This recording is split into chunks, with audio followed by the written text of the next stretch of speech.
Revista Audiolab, as produções do Laboratório de Áudio da Faculdade de Comunicação Social em um só lugar.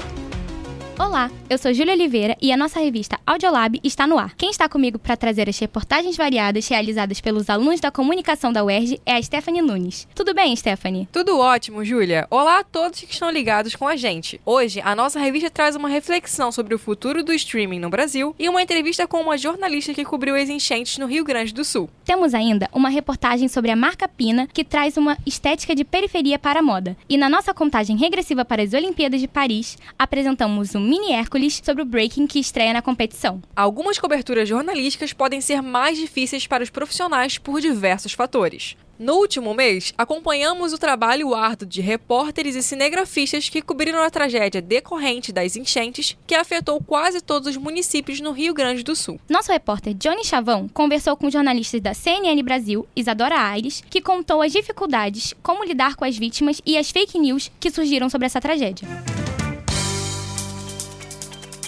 Um dos princípios básicos do jornalismo é estar ao lado das pessoas, noticiando fatos que ocorrem diariamente na vida delas. E viver durante uma cobertura pode ter as suas dificuldades, dependendo do grau de complexidade que o local em que está sendo noticiado passa. Dito isso, faz-se presente falar da cobertura das enchentes que o estado do Rio Grande do Sul enfrentou nos meses de maio e junho. O estado passou pelo pior momento da sua história.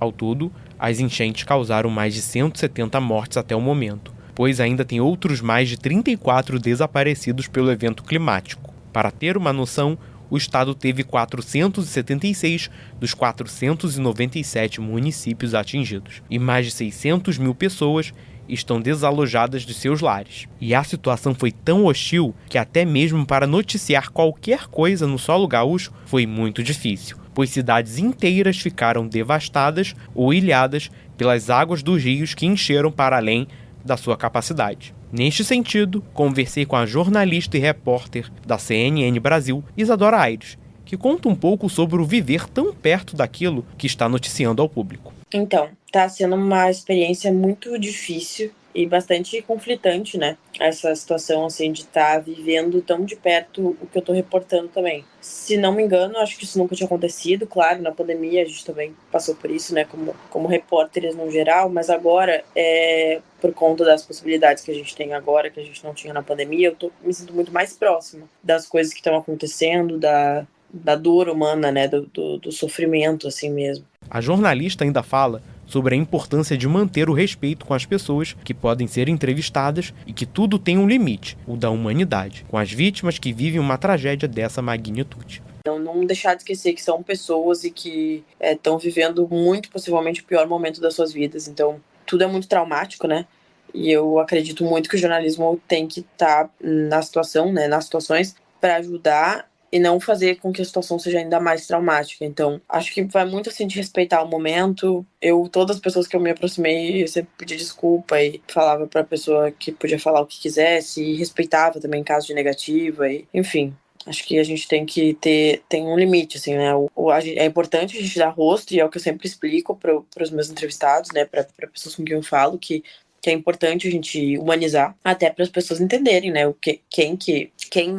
quem são as pessoas que estão passando por essa tragédia. Mas, ao mesmo tempo, isso não pode vir junto com uma falta de respeito com essas pessoas, assim. Porém, é importante dar luz à hostilidade que os jornalistas sofreram nessa cobertura, seja pelos moradores dessas áreas ou por pessoas que nem moram no Rio Grande do Sul. Isadora comenta como a indústria de notícias falsas, as fake news, mobiliza essas pessoas, mesmo em meio a uma tragédia. Eu acho também triste, não por essas pessoas, né? Essas pessoas que estão no front, assim, pessoas que estão trabalhando como voluntárias incansavelmente 20 dias, que às vezes são as mesmas pessoas que estão atacando a imprensa, mas eu fico triste por toda uma indústria de mentira e de notícias falsas que movimentam, né? Tipo, que movimentam essas pessoas e que usam essas pessoas mesmo como massa de manobra, assim. Então é triste que a gente esteja trabalhando há tantos dias e esteja abdicando de tantas coisas da nossa vida pessoal, não só falando de mim, pelo amor de Deus, mas de todas as colegas da imprensa, assim, aqui do Rio Grande do Sul, que estão fazendo um trabalho maravilhoso de doação mesmo, né?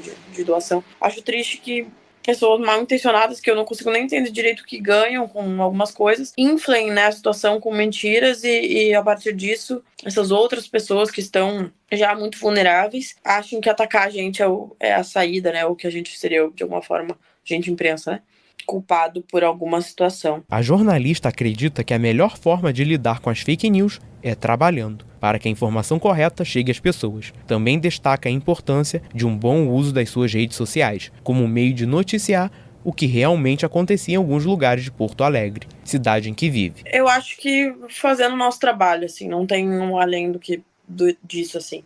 Eu tento enfrentar estando nos lugares o máximo possível, conversando com o máximo de pessoas possível, vendo as coisas mesmo, assim, estando nos locais, reportando o que eu posso, falando o que eu consigo, repassando informações corretas, usando muito também minhas redes sociais para isso, assim, que era algo que eu nunca fui muito, assim, de... Meu trabalho, né, na televisão sempre foi bem restrito, assim, a televisão nunca foi muito de recompartilhar, né, informações nas redes sociais. Mas como eu tô vendo que agora tem muitas pessoas e muitas pessoas compartilhando, às vezes, coisas que não são verdade, eu acho que é mais do que meu papel e missão, minha obrigação passar de todas as formas que eu puder, todas as informações que eu puder, que eu acho que essa é que a gente tá enfrentando também passa pela informação correta, assim. O que eu tenho tentado é isso, trabalhar, para que com informação correta, assim, apurada, a gente consiga um pouco, assim, né, levar o que realmente está acontecendo para as pessoas, assim. Como o jornalismo é sobre contar histórias e de como essas histórias marcam as pessoas, seja individual ou no coletivo, a jornalista Isadora Aires comenta uma das várias histórias que cobriu nesses dias complicados no Rio Grande do Sul. Neste caso, ela conta uma história sobre uma grávida, prestes a dar à luz. Eu cobri uma história de uma mulher de 25 anos que teve que sair de casa, saiu de casa, foi para outra casa tentar se salvar, e aí depois disso ainda foi retirada e foi levada pro abrigo. Ela estava grávida de 40 semanas e no momento que começou a água entrar, e aí ela contou sobre essa expectativa e esse nervosismo, né, de que o filho ia nascer no meio de toda aquela situação. Enfim, né, eu tava com 40 semanas. No final deu tudo certo, e ela teve o filho depois de uns 2 dias no abrigo. Claro, daí foi pro hospital, né, foi levada pro hospital pelo abrigo, e eu conversei com ela uma semana, acho que depois disso, talvez um pouquinho menos. Então eu conheci a criança, ela e o marido, né, que é o pai da criança. É uma loucura, né, como a vida continua, assim, a gente tem ouvido muito sobre isso aqui, né, agora, nessa semana, especialmente desde ontem, os serviços voltaram a funcionar, no geral, assim, né, claro, os que podem, e a gente tem ouvido muito isso, que a vida continua, assim, e às vezes é um pouco difícil da gente conseguir compreender isso. A humanização do trabalho, muito pelo fato dos jornalistas, infelizmente, também viverem essa tragédia, na visão de Isadora, isso também ajuda na veracidade de tudo que é noticiado. Eu acho que por conta disso, os jornalistas também, por estarem vivendo isso mais próximos, né, deu uma veracidade maior pro que está acontecendo, e acho que esses relatos puderam auxiliar, assim, as pessoas terem a dimensão, né, do que acontece, assim, do prejuízo humano, né, que a gente tem, não só, abre aspas, não só material, mas o prejuízo humano de diversos aspectos que a gente tem com isso, assim. Então acho que esse empatizar, né, que é uma ferramenta que a gente usa muito jornalisticamente para conseguir reportar o que está acontecendo, dessa vez não foi necessário, porque todo mundo está passando por algo. Então acho que isso imprimiu mais veracidade, assim. A cobertura de um fato pode mudar muita coisa no imaginário das pessoas, até mesmo de jornalistas, que diante do que foi noticiado, começa a repensar como as coisas podem melhorar ou até mudar. No caso específico da cobertura da tragédia gaúcha, a mudança perpassa em como as pessoas devem tratar a natureza para que isso não volte a ocorrer novamente. A Isadora comenta que a partir da cobertura no Rio Grande do Sul, as pessoas precisam ter consciência das mudanças climáticas e que as enchentes acabam acendendo um alerta no Brasil inteiro para o futuro. Fica de lição que muitas coisas têm que mudar, né? Na nossa relação com as cidades, com o meio ambiente, com tudo. E com mitigação de mudanças climáticas, com tudo. E acho que isso fica como um sinal de alerta também pro restante do Brasil, né, de que isso pode voltar a acontecer em outros locais, ou aqui de novo, se a gente não mudar urgentemente, assim, a forma com que a gente lida com todas essas coisas. Depois dessa devastação, o Rio Grande do Sul vai precisar de muita ajuda, ainda mais do governo federal. E ele, até o momento, já destinou mais de 60 bilhões de reais para a reconstrução do estado gaúcho, seja em liberação de auxílios, adiantamento de benefícios sociais, linhas de créditos para as empresas e até postergação do pagamento da dívida com a União. E, com isso, o mais breve possível, o estado do Rio Grande do Sul vai se reconstruir, seja com a ajuda governamental ou com a força da sua população, historicamente guerreira. Do Rio de Janeiro, Johnny Chavão, para o Audiolab UERJ. Muito importante esse recado da Isadora para que as pessoas levem mais a sério as consequências das mudanças climáticas. Agora, vamos falar do streaming, que é a transmissão de conteúdo online sob demanda. Nos últimos 20 anos, a quantidade de plataformas de vídeos se multiplicou no Brasil, impactando a TV aberta e chamando a atenção dos públicos que propõem uma cota de produção nacional para essas plataformas. Pois é, e esse projeto ainda está em discussão no Senado. Mas o nosso repórter Guilherme Leôncio conversou com os produtores de conteúdo e com um pesquisador do assunto para tentarmos entender qual é o futuro do streaming no Brasil. Vamos ouvir? Uma nova forma de consumir entretenimento foi apresentada aos brasileiros e nunca mais foi embora. A presença das plataformas de streaming tem se intensificado muito nas casas brasileiras na última década. Em 2011, quando a Netflix chegou ao Brasil, o conceito de streaming nem mesmo existia por aqui. Ela era somente um site pago para assistir filmes e séries no computador, até porque nessa época não havia tantos smartphones em circulação e não existiam aplicativos para esses conteúdos. 10 anos depois, outras plataformas como Prime Video e Disney Plus surgem já em um momento bem mais conectado. Em 2021 já havia uma gama maior de plataformas que podem ser acessadas por praticamente todos os dispositivos com telas, incluindo a televisão. Inevitavelmente surgiu a discussão sobre a possibilidade do streaming tomar o lugar da televisão tradicional. A programação da televisão aberta teria a funcionalidade de pautar a rotina do dia a dia das pessoas. O conceito de horário nobre é um exemplo disso. Já ao consumir constantemente o conteúdo da Prime Video, por exemplo, o telespectador não precisa esperar um horário específico para assistir aos programas, nem ver tudo de uma só vez. Então será que as plataformas pagas substituirão a TV tradicional como regulador temporal nos lares brasileiros? Quem nos ajuda a responder essa questão é o produtor audiovisual da 6h50, Guilherme Arruda, que pontua o contraste entre a TV aberta e o streaming. Eu acho que é muito cedo para falar que o streaming é um elemento tradicional na casa das pessoas. Eu acho que as pessoas não pararam de consumir televisão, assim como as pessoas não pararam de consumir o rádio quando a televisão chegou. Eu acho que as coisas elas vão alterando as dinâmicas que elas se apresentam, mas a gente continua consumindo as mesmas coisas. Hoje a gente ouve rádio, pode ser no carro, pode ser através das plataformas de áudio. A gente não deixa de assistir televisão. Muita gente ainda, se a gente pensar também o Brasil fora da nossa bolha, são pessoas que só têm acesso àquela TV e àquela TV aberta. Então, a TV aberta continua sendo muito importante para a identidade do Brasil, para as pessoas basearem as rotinas delas de café da manhã, de almoço, de jantar e os horários do dia, da grade da programação. Eu acho que as coisas existem com dinâmicas novas que está todo mundo se entendendo e se adaptando, se redesenhando, mas acho que uma coisa nunca anula muito a outra. A editora e sócia de Guilherme, Maria Luísa Lastas, contribui para esse pensamento, ressaltando a desigualdade no Brasil.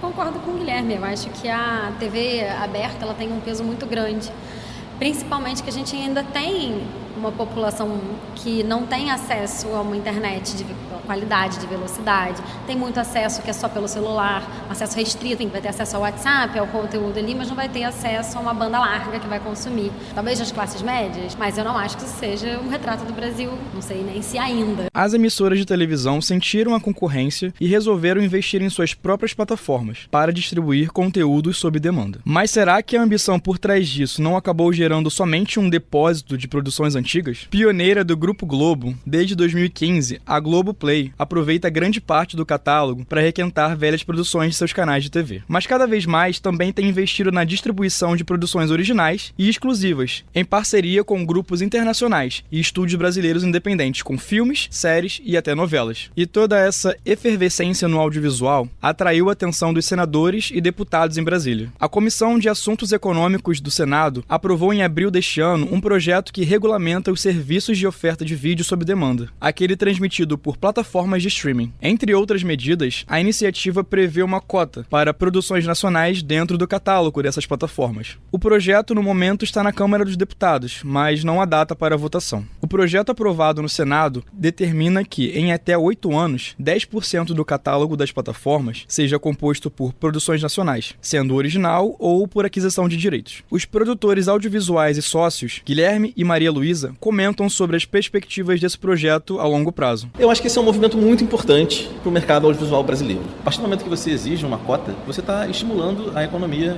nacional do audiovisual, e esse setor é um setor muito importante para a economia, que movimenta, 25 bilhões de reais por ano, isso em números antes da pandemia, não tem, acho que números tão atualizados assim. Mas eu acho que você está investindo em contar suas histórias, contar histórias que são relevantes para a sua população, investindo no mercado. O setor audiovisual é importante, ele gera emprego, ele gera renda, ele gera identificação, ele gera histórias que são relevantes para serem contadas. Então isso que aconteceu lá atrás, em 2011, com a lei de cota para TV a cabo, está acontecendo agora para o streaming. E hoje os investimentos, o dinheiro de produção, está tudo no streaming. Tem a questão também da formação identitária da população, porque se você tem conteúdos nacionais produzidos com pessoas com fenótipos de brasileiros, falando histórias de brasileiros, histórias sendo contadas por e para brasileiros, filmadas aqui, mostrando o nosso país, a nossa diversidade, enfim, você constrói uma identidade nacional muito mais forte do que se você passa produtos enlatados. Ouvimos também a opinião do pesquisador de comunicação e inovação da indústria cultural na era digital, o professor da Escola de Comunicação da UFRJ, Leonardo de Marque. Ele teme que essa medida em tramitação não seja bem recebida pelo setor privado. Vai gerar briga, muito provavelmente vai ter problemas quando encontrar o lobby dessas indústrias, mas, ao mesmo tempo, eu acho o seguinte, considerando que ela seja completamente aprovada, implementada, regulamentada, né, a minha sensação é que ela, vindo sozinha, sem uma legislação mais robusta, que pense esse contexto novo do streaming, ela vai ser absolutamente sem um efeito muito concreto. Essa proposta atende a uma demanda antiga do setor, mas me parece que sozinha vai ser inútil. E nesse cenário fica ainda mais difícil discernir entre o que é hegemônico e o que é independente, sendo que um deles alimenta o outro. As independentes são empresas que não possuem quase nenhuma vantagem em um mercado de audiovisual muito pouco regulado e que muitas vezes cedem às demandas das produtoras gigantescas. Leonardo faz uma avaliação sobre a situação das produtoras de menor porte no Brasil. Qual é o sentido de se ter uma indústria, um setor independente da indústria? Que ela produza diversidade, que ela produza produtos que não necessariamente vão ser vistos pela massa no horário nobre da televisão ou do streaming, porque é importante que você tenha uma produção, né, de filmes, documentários, entrevistas, vários produtos audiovisuais que falam daqueles que não têm voz dentro da sociedade.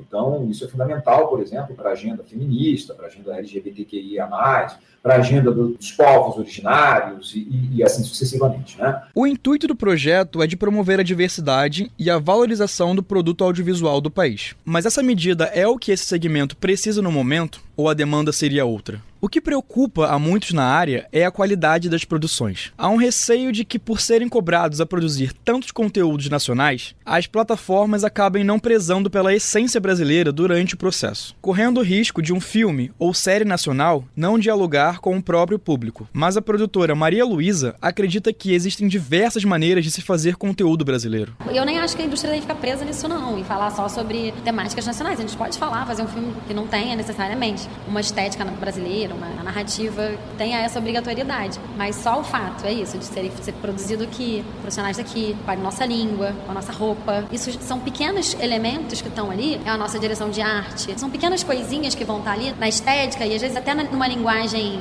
periférica da narrativa principal do filme, também falam sobre o Brasil. No relatório que foi para a Câmara dos Deputados, consta que empresas com faturamento de até 96 milhões ao ano devem contribuir com 3% do valor para a Condecine, pelos produtos de vídeo sob demanda. Devemos lembrar que atualmente não se cobra nada das plataformas de streaming que atuam no Brasil. Elas operam livremente. E seguindo uma lógica justa, se é aqui que a Netflix e a Prime Video lucram, também é aqui que devem investir. Números e porcentagens podem assustar, mas eles não seriam suficientes para afastar essas empresas do mercado brasileiro. Além disso, o governo federal também está de olho nessa questão. Recentemente, o Ministério da Cultura, comandado pela ministra Margarete Menezes, anunciou que está na fase final do projeto de uma plataforma plataforma de streaming nacional e pública para abrigar produtos brasileiros, independentes e material educativo que possa ser usado nas escolas. A plataforma, segundo o Ministério da Cultura, deve ser lançada até o final do ano. Então, veja, a proposta em si eu acho excelente. Ela pode ter uma série de problemas de execução, uma série de problemas até de concepção, não sei. No entanto, só a proposição é ótima porque ela faz pensar, faz a sociedade pensar. E isso é importante para mostrar que há outras possibilidades além de uma mera regulação que acha que essas empresas privadas de hoje vão operar, né, de acordo com a lei, com o que se quer da lei. Elas não vão. E nem é função delas para fazer isso mesmo, não. A Netflix não tem que cuidar da diversidade cultural do mercado audiovisual brasileiro. Quem tem que cuidar são as autoridades públicas, é a sociedade brasileira. Apesar de toda essa questão ainda estar em discussão, nós já começamos a pensar como deve ser o futuro do streaming no Brasil. Devemos nos preocupar? Nesse sentido, a produtora Maria Luísa expõe suas preocupações em relação às novas tecnologias. Assim, o que eu tenho uns receio, mas não só em relação a streaming, mas em relação à rede social, em relação a qualquer coisa, é avanço de algoritmos que vão influenciando a gente a consumir cada vez mais as coisas que a gente quer consumir. Eu temo um pouco, porque assim, o movimento que a gente viu, sei lá, recentemente nas redes sociais é um movimento de acirramento, um movimento de radicalização, um movimento de criação de bolhas, um movimento de criação de grupos cada vez mais radicais, que vão radicalizando e vão formando e criando identidade para esses grupos e dando poder e voz para isso. Mas também vejo com bons olhos aí uma capilaridade de produção. Então a gente está tendo agora um monte de conteúdo de dorama que a gente não consumia. O dorama virou uma febre em, sei lá, no último ano. Agora, se Deus quiser, teremos mais produções nacionais. Então, assim, tem também outros conteúdos que essas plataformas estão ficando cada vez maiores.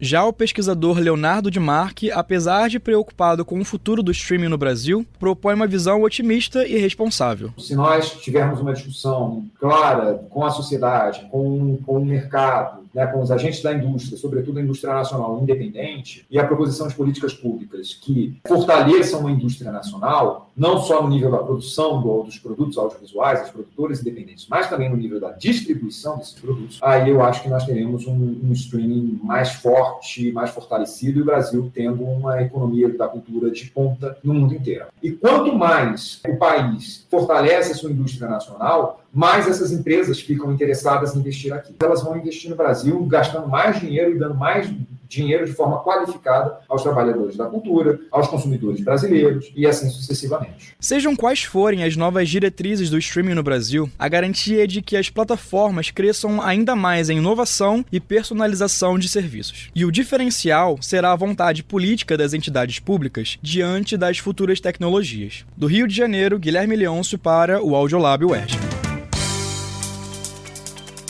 Importante essa discussão e muito bom a gente poder ouvir várias pessoas que entendam do assunto. É assim que a gente também aprende, pondera e tira nossas próprias conclusões. E a gente sabe que fazer moda é bem mais do que apenas criar roupas ou acessórios. Um bom exemplo disso é a Pina, do estilista Abacaxi, que tem a periferia como inspiração. A marca já conquistou famosos e nosso repórter Bernardo Lourenço conversou com o estilista da Pina para saber tudo sobre essa trajetória de trabalho e sucesso. Vamos conferir?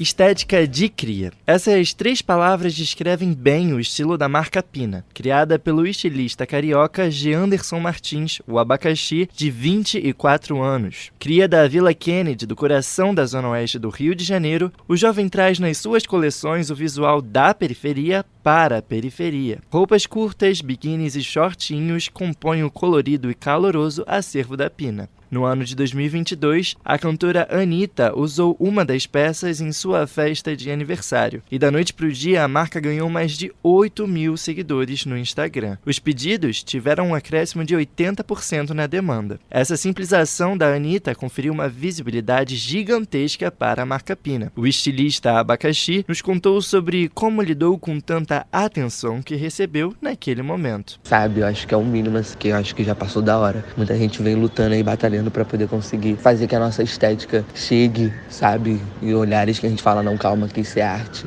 entendeu? Então, tipo, já meio que já tava na hora, então eu fico muito feliz. A festa de aniversário não foi a única vez em que a Anitta vestiu Pina. Em videoclipes, fotos e eventos, a cantora também posou com peças da marca. Um dos destaques recentes é o clipe da música Funk Rave, que você ouviu no início desta matéria. Mas como será o contato da cantora com a loja? Será que podemos esperar algo mais para o futuro? Foram essas as perguntas que a Abacaxi nos respondeu. Ainda não aconteceu esse encontro mais esperado.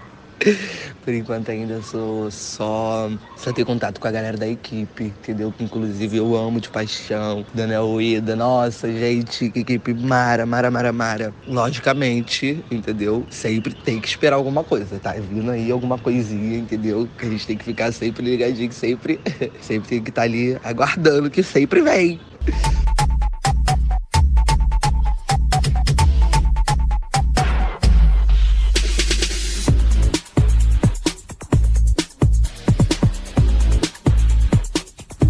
O estilo único e irreverente da marca Pina traz de volta a estética do funk carioca da década de 90 e do início dos anos 2000. Com inúmeras referências daquela época, a Abacaxi dá novos significados à estética da periferia e reafirma que seu trabalho também é arte. O estilista nos contou sobre as maiores inspirações para as suas criações. A principal referência para a estética da Pina é minha mãe. Minha mãe, ela viveu naquele período ali de ostentação, dentro da periferia. Ela viveu aquele rolê ali de usar pichação, gangue, de estar no baile da Furacão 2000. Meus pais participaram do baile de corredor. Estiveram ali no início do funk, aqui no Rio de Janeiro. Então, a minha maior referência é minha mãe. Uma das coleções mais populares da Pina é a inconfundível Brasileirinha, marcada pela estética Brasilcore. O termo ganhou relevância nas redes sociais na última Copa do Mundo de 2022, ao trazer a estética brasileira para o topo das tendências. As cores da bandeira, o verde, azul e amarelo, até então estavam atreladas ao conservadorismo de Bolsonaro. Nesse cenário, a coleção Brasileirinha busca resgatar a identidade da bandeira e, além disso, colocar a favela no centro da discussão. O criador da Pina, Abacaxi, revelou que essa é a sua coleção favorita. Que é a coleção que, tipo, eu faço até hoje, sabe? É a coleção que a galera mais pede, tá aí no hype, Anitta usando, todo mundo usando, todo mundo, a galera toda no Brasil core, como dizem agora. Eu vou pro baile de sainha. É claro que uma produção tão icônica e inovadora como a da Pina merece ser vista pelo público, mas não é fácil viver da moda na realidade do Rio de Janeiro. A Abacaxi nos contou como lida com as dificuldades na luta diária de fazer seu sonho virar realidade. E a gente que mora aqui no Rio de Janeiro sabe que a moda aqui no Rio de Janeiro, ela é rasa, sabe? A moda aqui, ela não é, tipo, digamos, como ela é em São Paulo. Então, a gente sabe que pra gente que mora no Rio de Janeiro, é muito pior para quem mora em São Paulo. Já é difícil para quem mora em São Paulo, entendeu? Mas para quem mora no Rio é muito pior ainda. Então, assim, a gente pegou e falou, mano, a gente vai começar a fazer isso. Aí eu comecei a fazer o primeiro desfile, aí depois eu fiz o desfile dentro do trem, fiz no Arco da Lapa, fiz na Câmara Municipal, fiz o recente Praça de Alimentação, fiz na Rua de Madureira. E tipo assim, e tudo isso foi fazendo, mostrando a nossa vivência, sabe? Aquilo que é natural pra nossa vivência. E ninguém vai dar espaço pra gente, ninguém vai montar um palco, ninguém vai botar cadeira, ninguém vai fazer algo desse tipo para que a gente possa fazer um desfile. A solução do estilista foi a de fazer desfiles da marca em espaços públicos. A proposta consiste em escolher locais de grande circulação de pessoas e levar modelos vestindo as peças da Pina. Todo lugar pode ser uma passarela, do vagão do trem até a praça de alimentação do shopping. Abacaxi explicou melhor essa ideia inovadora. Eu olhei e falei assim, mano, então a gente vai nos lugares onde as pessoas, que a gente sabe onde vai ter pessoas, tá ligado? E a gente não interessa qual vai ser a pessoa que vai estar lá, qual tipo de pessoa que vai estar lá. A gente tem a certeza que vai ter pessoa. E o processo criativo, ele vem durante a mesma forma de eu criar roupa, vem durante a minha vivência, sabe? Eu sempre tô numa praça de alimentação, só que eu nunca pensei em fazer um desfile nela até eu focar em, de fato, que dá pra fazer uma passarela, de fato fazer, entendeu? Que nem trem, andei muito de trem. Eu olhava dentro do trem e falava, gente, dá bem pra desfilar aqui dentro. E sobre o futuro da loja Pina, a Abacaxi deixa uma forte mensagem de resistência, ressaltando a potência da arte da periferia. Olha, o que podem esperar da Pina é que eu tô aí pra lutar, entendeu? E eu não vou desistir enquanto eu não ver que a minha arte está sendo respeitada, não vista como vulgar, mas vista como arte. Porque pra mim é arte, é moda, isso é moda de periferia. Isso é moda pra quem é da periferia, pra quem vive a periferia. Então precisamos dar nomes, precisamos ter respeito, precisamos colocar no lugar que é pra ser colocado. Pode esperar que eu vou vir barulhando sempre que eu puder. Enquanto eu estiver vivo, eu não vou deixar a Pina morrer enquanto não tiver a estética da periferia sendo respeitada. Só nos resta agradecer ao estilista Abacaxi por todo o esforço imensurável que tem sido colocado na marca Pina desde a sua criação. O trabalho da loja é, sem dúvida, referência na cena carioca ao construir e representar tão incrivelmente uma identidade cultural e artística da periferia. Apesar do pouco tempo de mercado, a Pina já apresenta um legado respeitável de muita sabedoria e criatividade. A estética de cria, expressada pelo estilista carioca Abacaxi, remete ao Rio de Janeiro do passado, mas ao mesmo tempo nos aproxima de uma moda do futuro. Do Rio de Janeiro, Bernardo Lourenço para o Audiolab UERJ.